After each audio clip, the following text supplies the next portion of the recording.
Hello नमस्कार दोस्तों, दिल्ली के प्रादेशिक समाचार के स्टूडियो में आप सभी का बहुत बहुत स्वागत है। दोस्तों यहाँ पर आपको देखने को मिलेगा दिल्ली से जुड़ी सारी बड़ी खबरें, मुख्य समाचार, ब्रेकिंग न्यूज अपडेट के रूप में, इसलिए वीडियो को शुरू से अंत तक जरूर देखिएगा।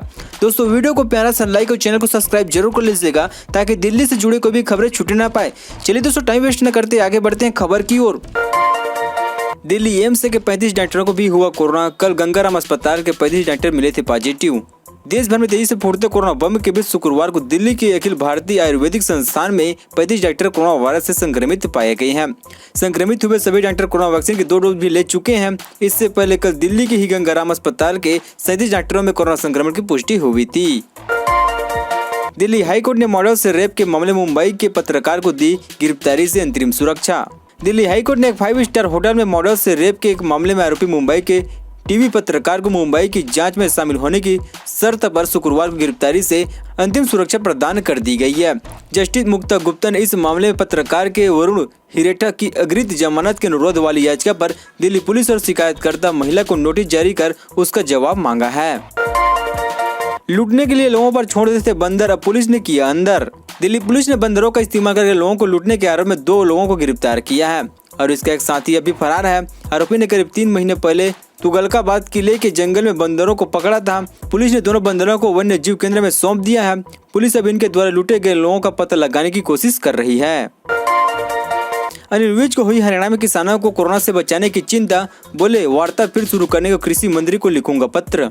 देश भर के साथ ही हरियाणा में एक बार फिर से तेजी से बढ़ते कोरोना संक्रमण के मामलों के बीच यहां चल रहे किसान आंदोलन को लेकर राज्य के गृह मंत्री अनिल देशमुख ने विषय गंभीर चिंता जताई है। विज ने शुक्रवार को कहा कि आज जब एक बार फिर कोरोना बहुत तेजी से फैल रहा है, ऐसे में हरियाणा की सीमाओं पर किसानों का इतना बड़ा जमावड़ा लगा हुआ है। मुझे जनता के साथ ही किसानों को भी कोरोना संक्रमण से बचाना है। डीयू में विदेशी छात्रों के लिए आवेदन शुरू। दिल्ली विश्वविद्यालय ने विदेशी छात्रों के लिए आवेदन प्रक्रिया शुरू कर दी है। इसके अलावा विभिन्न कोर्स में आवेदन की अंतिम तिथि भी जारी कर दी गई है। डीयू के रजिस्ट्रार द्वारा जारी नोटिफिकेशन में स्नातक, स्नातकोत्तर, MPA, PhD सर्टिफिकेट पाठ्यक्रमों को दाखिल का कार्यक्रम विस्तृत निर्देश के साथ जारी किया गया है। दिल्ली हाईकोर्ट ने कहा अवैध निर्माण को नियंत्रित करने पर पूरी तरह से रोक नहीं लगा सकते। किसी व्यक्ति के मकान में हुए अवैध निर्माण को नियंत्रित करने को लेकर नगर निगम पूरी तरह से प्रतिबंधित नहीं लगा सकता। दिल्ली हाईकोर्ट ने कहा कि अवैध निर्माण की प्राकृतिक और गंभीरता पर निर्भर करता है कि निगम उसे नियमों के दायरे में नियमित करता है या नहीं। दिल्ली में राशन की डोर स्टेप डिलीवरी योजना का ट्रायल 12 अप्रैल से सीमापुरी सर्कल से होगी शुरुआत। दिल्ली में घर तक राशन पहुंचाने की योजना का ट्रायल सोमवार से शुरू होने जा रहा है। दिल्ली खाद्य विभाग ने बुधवार को आदेश जारी किया है कि अप्रैल की राशन वितरण के पायलट आधार पर किया जाएगा। यह सीमापुरी सर्कल में सभी राशन की दुकानों पर ई सीमापुरी मशीनों का उपयोग करके बायोमेट्रिक सत्यापन के माध्यम से किया जाएगा। इसमें राशन को घर घर पहुंचाने का ट्रायल भी किया जाएगा। सीमापुरी सर्कल में सभी दुकानों पर टीमें तैनात कर 1 सप्ताह तक ट्रायल होगा।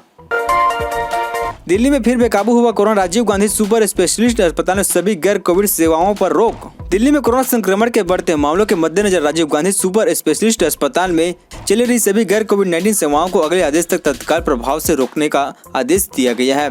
इससे पहले एम्स और लेडी हार्डिंग जैसे अस्पतालों में सर्जरी और ODP व अन्य सेवाओं को भी सीमित कर दिया गया है।